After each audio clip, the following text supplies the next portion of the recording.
तो अब हम आरसीसी के WSM में हम जो सिलेबस फॉलो कर रहे हैं उसके अकॉर्डिंगली जो मैथ आ सकते हैं वो हम करने वाले हैं। ठीक है।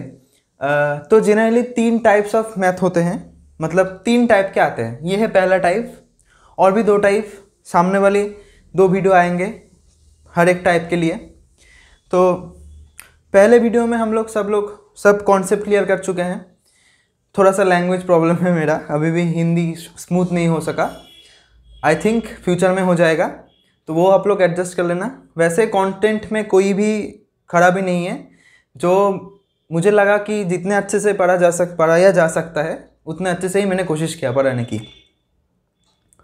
तो अब हम लोग जो पहला टाइप है, जिस टाइप में हमको निकालने को बोलते हैं मोमेंट ऑफ रेसिस्टेंस, या ये कौन सा वाला सेक्शन है, मतलब क्या क्वेश्चन आता है यहाँ पर देख लिया आप। क्वेश्चन मोमेंट ऑफ रेसिस्टेंस आया, या फिर क्वेश्चन ये आ सकता है कि ये व्हिच टाइप ऑफ सेक्शन बोला गया, क्या, find which type of section. तो अगर ये बोला जाए, दोनों ही लगभग सेम ही है। क्यों? क्योंकि दोनों में ही न्यूट्रल एक्सिस को कंपेयर करना पड़ता है। कौन सा न्यूट्रल एक्सिस? हमने न्यूट्रल एक्सिस निकालने का 2 फॉर्मूला पढ़े थे। पहला जो फॉर्मूला था वो था कि बैलेंस सेक्शन का न्यूट्रल एक्सिस अगर हमें फाइंड करना हो, वो क्या था फॉर्मूला? पहला वाला जो फॉर्मूला था m sigma CBC by sigma ST d by n-3, ये था। तो नहीं, सॉरी, हाँ, d-n। तो ये वाला जो फॉर्मूला है, इसमें हम जो न्यूट्रल एक्सिस पा रहे थे, सही लिखा मैंने? हाँ। ये जो हमने पाया, ये न्यूट्रल एक्सिस कौन सा वाला न्यूट्रल एक्सिस है? बैलेंस सेक्शन का। ठीक है, ये न्यूट्रल एक्सिस है क्रिटिकल न्यूट्रल एक्सिस और बैलेंस सेक्शन का न्यूट्रल एक्सिस। और सेकेंड जो फॉर्मूला था bn²/2 m into AST d-n, हाँ यही था, m इंटू AST d-n। तो इसमें से हम जो मिल रहा था ये था एक्चुअल न्यूट्रल एक्सिस, मतलब उस सेक्शन पे जो एक्चुअल न्यूट्रल एक्सिस है, जो एक्चुअल न्यूट्रल एक्सिस का जो डिस्टेंस है, डिस्टेंस मतलब टॉप लेवल से कितने डिस्टेंस पे है नीचे, वो हमें मिलता है यहाँ से। और अगर क्रिटिकल न्यूट्रल एक्सिस का डिस्टेंस, मतलब डायमेंशन का, मतलब वो बीम अगर क्रिटिकल न्यूट्रल एक्सिस पे हो तो हमें ये डिस्टेंस मिलता है। फिर से एक बार बोल रहा हूँ, ये जो फॉर्मूला था इससे हमें मिल रहा था क्रिटिकल न्यूट्रल एक्सिस, ठीक है, जो बैलेंस सेक्शन के लिए था, और इससे मिल रहा था एक्चुअल न्यूट्रल एक्सिस। अब हमें क्या करना है, अगर क्वेश्चन पे बोले which type of section is this, मतलब ये सेक्शन बैलेंस है या अंडर रेनफोर्स है या ओवर रेनफोर्स है, अगर ये हमें क्वेश्चन पर पूछे तो हमें क्या करना है, यहाँ से न्यूट्रल एक्सिस फाइंड करना है, यहाँ से न्यूट्रल एक्सिस फाइंड करके कंपेयर करना है। ठीक है, NA and N actual neutral axis वाला एंड क्रिटिकल न्यूट्रल एक्सिस वाला हमें कंपेयर करना है। अगर हमें NC इक्वल टू N मिल जाए, अगर हमें क्रिटिकल न्यूट्रल एक्सिस और ये जो एक्चुअल वाला है वो अगर इक्वल टू मिल जाए, फिर वो सेक्शन कौन सा हुआ? Balance section. ठीक है, अगर हमें ये मिले, मतलब जो एक्चुअल न्यूट्रल एक्सिस है वो क्रिटिकल न्यूट्रल एक्सिस से छोटा है, उसका जो मतलब एक्चुअल न्यूट्रल एक्सिस का जो वैल्यू है उसका वैल्यू इससे छोटा है, तो वो कौन सा हुआ? Under reinforce. ये सब मैंने पहले लॉजिक देकर डेरिवेशन करके मैंने सब लोग को पढ़ाया था ये। ठीक है, अगर ये जो एक्चुअल वाला न्यूट्रल एक्सिस है क्रिटिकल से अगर ज़्यादा हो जाए तो वो क्या सेक्शन है? ओवर रेनफोर्स सेक्शन है। तो अगर क्वेश्चन हो which type of section is this, तो फिर हम ये कंपेयर करके बता देंगे कि ये कौन सा सेक्शन है। अब अगर हमें पूछे कि मोमेंट ऑफ रेजिस्टेंस, मतलब यहाँ पर जो क्वेश्चन है मोमेंट ऑफ रेजिस्टेंस फाइंड करना है हमें, तब हमें क्या करना है? पहले वाली वीडियो में मैंने ये सब कुछ बोल दिया था, डेरिवेशन कर दिया था कि अगर बैलेंस सेक्शन हो तब मोमेंट ऑफ रेजिस्टेंस से रेजिस्टेंस का कौन सा फार्मूला हमें यूज़ करना है। ठीक है, अगर अंडर रेनफोर्स सेक्शन हो फिर कौन सा फार्मूला हमें यूज़ करना है, अगर ओवर रेनफोर्स सेक्शन हो हमें कौन सा फार्मूला यूज़ करना है। तो क्या क्या बोला था मैंने? फॉर्मूला है 2, इसमें से 2 फॉर्मूला ही यूज हो सकता है अगर वो बैलेंस सेक्शन हो। दोनों में से एक है अंडर रेनफोर्स के लिए और एक है ओवर रेनफोर्स के लिए। फॉर्मूला क्या था? रुक जाइए थोड़ा।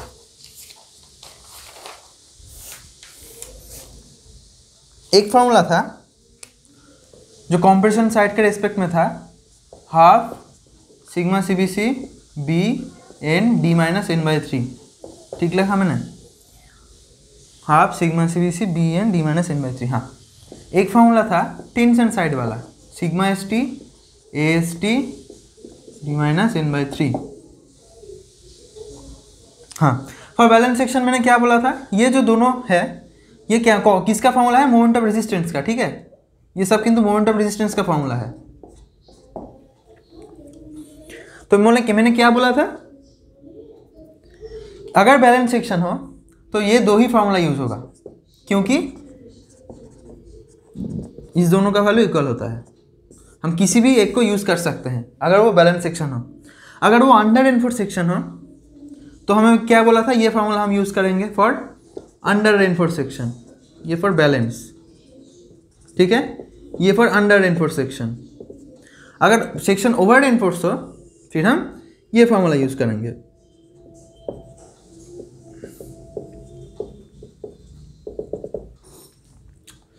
ठीक है, तो हम पहले न्यूट्रल एक्सिस को कंपेयर करेंगे, फिर तो कह सकते हैं कि ये सेक्शन कौन सा है। फिर अगर हमें बैलेंस सेक्शन मिला तो कोई एक भी फॉर्मूला यूज करेंगे। अगर हमें अंडर रेनफोर्स सेक्शन मिला तो ये फॉर्मूला यूज करेंगे। अगर हमें ओवर रेनफोर्स सेक्शन मिला तो ये फॉर्मूला यूज करेंगे। कौन सा सेक्शन प्रेफरेबल है ये भी मैंने लॉजिक देकर आप सबको समझाया था कि अंडर रेनफोर्स सेक्शन प्रेफरेबल है एंड बैलेंस सेक्शन प्रेफरेबल है, ओवर रेनफोर्स सेक्शन प्रेफरेबल नहीं है। लेकिन फिर भी अगर अकॉर्डिंग टू क्वेश्चंस डायग्राम, मतलब क्वेश्चन का जो डायमेंशन है, अकॉर्डिंग टू अगर हमें मिल जाए कि वो ओवर रेनफोर्स सेक्शन आ रहा है, फिर हमें ये फॉर्मूला यूज करना है। ठीक है, तो चलिए ये मैथ करते हैं।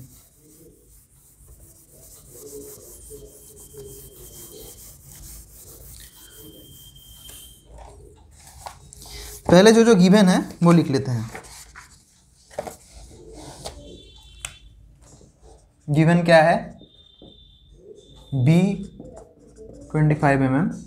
अच्छा, एक बात और कह दूं, हमने दो डी पढ़े थे, एक था इफेक्टिव डेप्थ, एक था ओवरऑल डेप्थ। ठीक है, यहाँ पर देखिए इफेक्टिव डेप्थ कह दिया, मतलब ये छोटा वाला डी है 50 mm। अगर हमें ओवरऑल डेप्थ बोलता, मतलब बड़ा डी बोलता, फिर हमें ये भी बोल देता कि क्लियर कवर कितना है, और बार कट आया तो हमें दे ही दिया है। चले फिर सपोज क्लियर कवर किसी बीम का 30 mm है। ठीक है,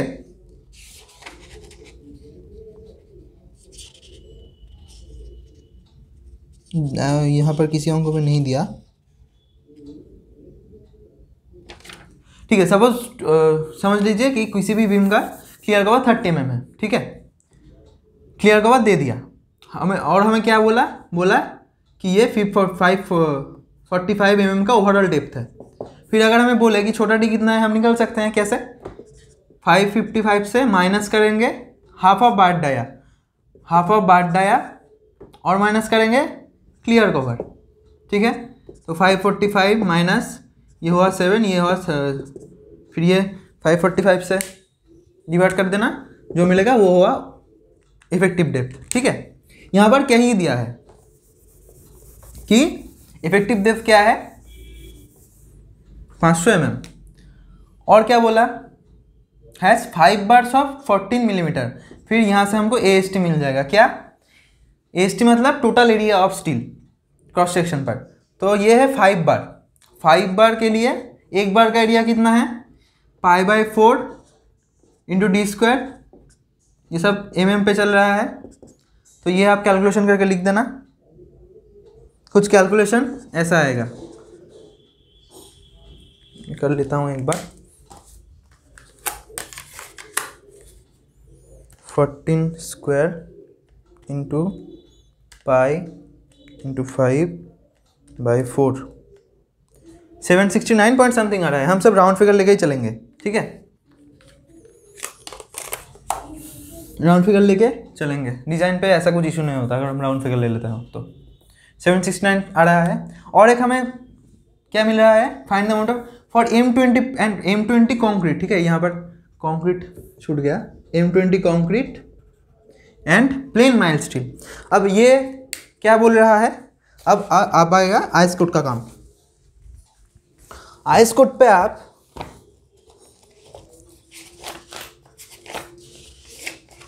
हाँ आइस कोट ये देख रहे हो, आइस कोट, आइस कोट पे आप पेज नंबर 81 खोल लो। 81 खोल के यहाँ पर देखोगे M20 मिलेगा। M20 के लिए सिग्मा CBC कितना है 7, ठीक है, M20 के लिए सिग्मा CBC कितना है 7। हमें M20 दिया हुआ है, फिर हम लिख लेते हैं sigma CBC is equal to 7 newton per mm², ठीक है। और क्या है, प्लेन माइल्ड स्टील। अब याद रखना माइल्ड स्टील का Fe जो होता है वो होता है 250, याद रखना, कोई बात नहीं। यहाँ पर 82 पे देखो, उसके ही ये 81, उसके नेक्स्ट पेज पे 82 पे देखो, ये रहा माइल्ड स्टील बार्स, ये देखो टेंशन सिग्मा ST, यहाँ पर है up to and including 20 mm, यहाँ पर है ओवर 20 mm। तो हमारा कितना है डायमीटर, 14 mm का डायमीटर है, जो अप टू एंड मतलब 20 मिलीमीटर तक या 20 मिलीमीटर अगर डाया हो तो उसके लिए है 140, और अगर 20 मिलीमीटर से अबव हो बार का डाया तो है 130 उसके लिए। ये हम माइल्ड स्टील का देख रहे हैं। इस मैथ पे माइल्ड स्टील दिया हुआ है, लेकिन ज़्यादातर मैथ पे HYSD बार दिया होगा, मतलब हाई इन स्ट्रेंथ डिफॉर्मेशन बार, ये जो कलम है। तब अब हमें क्या करना है, कुछ नहीं, तब अब हम लिखेंगे sigma ST 140 Newton per mm²। अगर हमें HYSD बार दिया हुआ है तब कुछ नहीं करना, हमें जो टेबल है टेबल का ये पार्ट चेंज करके यहाँ आ जाना है। यहाँ के लिए वैल्यू देखिए 230 दिया हुआ है, ठीक है। तो हमें तब तो हमें अगर HYSD बार दिया होता था तो यहाँ पर हमें 230 लिखते, अगर HYSD बार क्वेश्चन पे था तो ठीक है। तो हमने सब गिवन डेटा लिख लिया। और एक क्या मिलेगा, हमें M मिलेगा। M क्या, 280/3 सिग्मा CBC, 280/3 इंटू 7, ये आप कर लेना, देखेंगे 13 पॉइंट समथिंग आएगा। मैंने राउंड फिगर लेकर चल रहा हूँ, 13.33 समथिंग आएगा, मैं राउंड फिगर लेकर 13 मान के चल रहा हूँ, ठीक है। तो सब गिवन डेटा मैं लिख देता हूँ। M is equal to 13। जब ये दिया हुआ हो, जब M सिग्मा CBC आपको मिल जाए तब आप M निकाल लेना, ठीक है। कभी कभी क्वेश्चन पे M का वैल्यू भी दिया होता है। तो अब सब गिवन डेटा हमने लिख लिया। क्वेश्चन पर कुछ है नहीं, ठीक है। तो अब हमें क्या फाइंड करना है, अब हमें पहले फाइंड करना है critical neutral axis. Formula M sigma CBC by sigma ST by क्या था, n/d-n या d/n, हाँ n/d-n। मैंने क्या पहले d/d-n बोला था, यही है वो फॉर्मूला, ठीक है।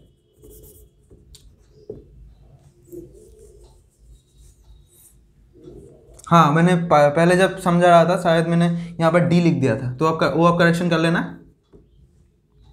तो यह है n/d-n।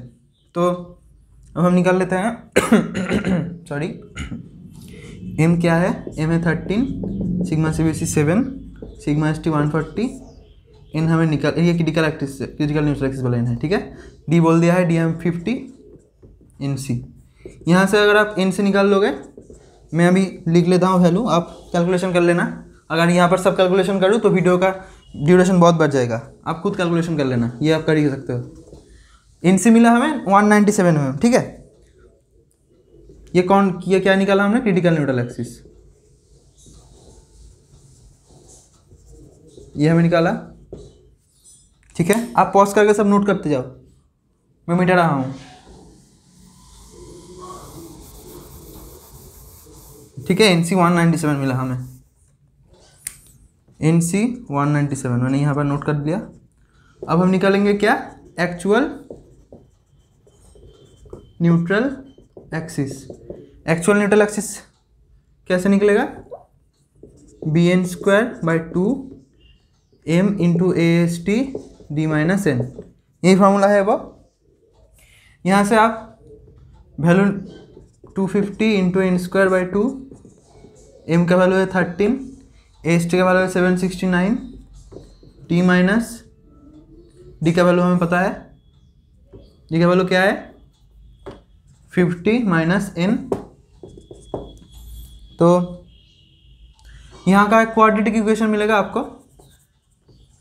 अब अगर सॉल्व करोगे तो 250 N square 13 into 2 into 769 500 minus N. अब दोनों ही तरफ 250 बाय कर देता हूँ।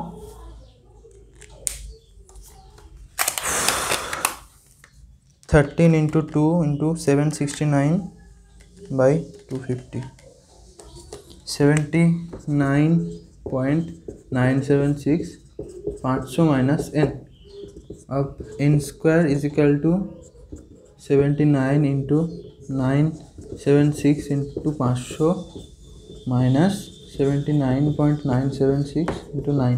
अब राउंड फिगर लेकर भी कर सकते हो, कोई नहीं, आप 80 ले लेना, डिज़ाइन पे वो इशू नहीं होगा।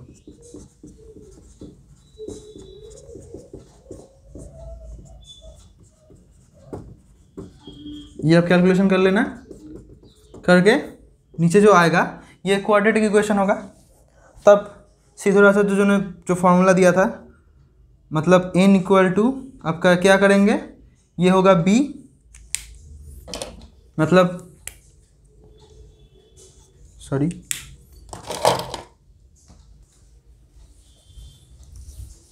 ये हमारा हो गया b। फॉर्मूला क्या था जो का, अगर a x square plus b x plus c is equal to 0 होता है तो एक्स इजिकल टू होता है minus B plus minus b root over of B square minus 4ac by 2a। तो यहाँ पर a इजिकल टू 1 है, ठीक है, b इजिकल टू ये है, c इजिकल टू ये है। अब कैलकुलेशन कर लेना, फिर यहाँ पर minus B plus minus root over of B square minus 4ac by 2a कर लेना। आप कैलकुलेशन पार्ट आप कर लेना, ठीक है। n का वैल्यू निकल रहा है 164 mm, ठीक है, ये एक्चुअल न्यूट्रल एक्सिस मिल गया। अब देखिए n का वैल्यू लेस देन nc है, ठीक है, ठीक है। देखिए nc का वैल्यू है 197, n का छोटा है, मतलब ये कौन सा वाला सेक्शन है, ये अंडर एनफोर्स सेक्शन है। तो अब हम लिखेंगे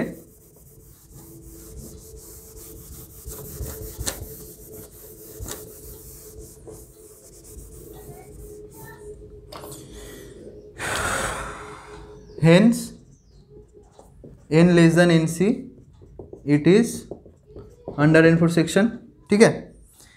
फिर moment of resistance mr is equal to, अतएव mr इज इक्वल टू कौन सा फार्मूला यूज करेंगे, अगर अंडर एनफोर्स हो तो ये वाला फार्मूला यूज करेंगे। आप यहाँ पर सब वैल्यू पुट कर लेना। यहाँ पर n कौन सा वाला n है, यहाँ पर n जो है ये एक्चुअल न्यूट्रल एक्सिस वाला, मतलब हमें क्या निकला था 164, हमें ये n लेना है, ठीक है। तो ये ओ n है, क्योंकि मैथ का तो न्यूट्रल एक्सिस यही है। हमने ये क्रिटिकल न्यूट्रल एक्सिस निकाला चेक करने के लिए कि ये बैलेंस सेक्शन ही है। अगर ये दोनों इक्वल हो जाता तो फिर क्रिटिकल न्यूट्रल एक्सिस ही है उसका, मतलब बैलेंस सेक्शन ही है। लेकिन इसका न्यूट्रल एक्सिस क्या है, ये है। तो यहाँ पर वो पुट करेंगे, ये सब तो वैल्यू गिवन है, आप एमआर निकाल लेना।